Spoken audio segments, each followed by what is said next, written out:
이제 미국의 포경수술 산업 규모를 보겠습니다. 미국은 우리보다 규모가 훨씬 크지만 훨씬 더 복잡한 문제가 있습니다.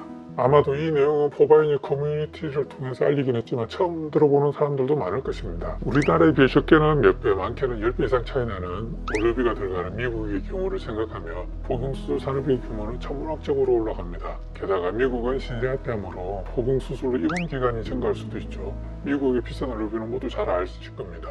전 세계에서 제일 비싸죠. 또한 대부분 사람들이 모르실 것 같은데 신생아 포피로 만드는 화장품 그리고 인공피부 등 2차적인 가공품 관련 산업 또한 규모가 엄청난 것으로 추측됩니다. 따라서 특히 미국은 포경수술을 경제적인 이해관계와 떼어내고서는 생각을 할 수가 없는 것이죠. 제가 하는 말이 허황된 것처럼 들리시나요? 하나씩 보여드리겠습니다.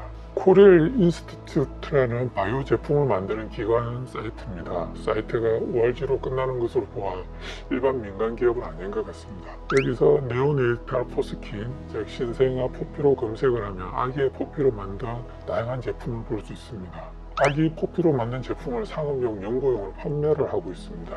가격을 지금 검색해보니 보통 상업용은 $259, 학술용은 $143 정도 합니다.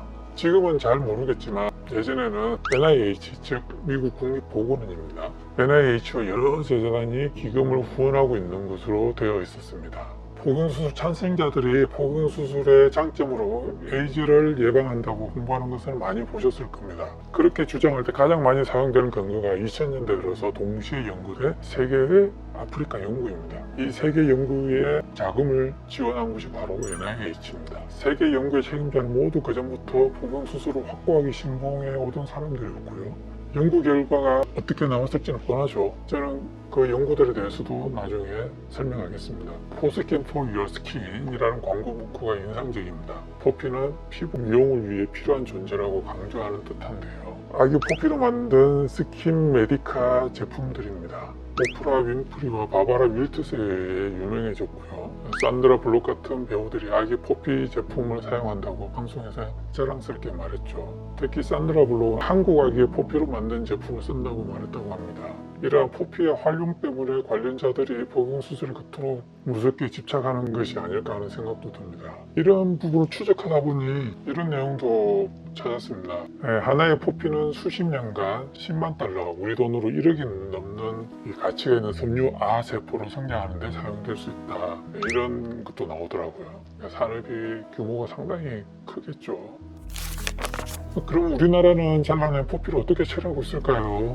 저도 잘 모르겠습니다. 제가 지인인 비뇨기과 전문의한테도 물어봤었는데 잘 모르더라고요. 하지만 국내에서도 활용을 하고 있는 것 같습니다. 다만 이제 아기와 학동기 아이들 그리고 성인들의 포피 활용도는 다를 듯합니다. 신문을 찾아보니까 태고 사이언스라는 회사에서 아기의 포피를 이용해서 수천만 개의 칼로덤이라는 제품을 생산해낼 수 있다고 되어 있었습니다. 수천만 개가 맞는지 저는 잘 모르겠지만 아주 많이 생산해내는 것은 분명한 것 같습니다. 월간 조선에 나온 인터뷰 내용의 일부를 보시죠. 한 해 일반 2,000장 이상이 판매됐다면 세포 기여자도 많을 텐데요. 몇 명 정도 됩니까? 단 한 명입니다. 2002년 신생아의 세포 하나에서 모두 나왔죠. 어차피 잘려나간 조직을 연구에서 좋은 목적으로 사용한다면 그 자체로는 나쁘지 않다고 생각합니다. 그러나 그 전에 본인의 의사와 전혀 무관하게 멀쩡한 생식기 조직을 잘라내는 행위가 심각한 인권 침해 문제이고요. 게다가 부모가 아이의 포피가 배양 피부로 만들어진다는 사실을 알고 동의를 했는지에 대해서도 분명하게 짚고 넘어가야 할 문제입니다.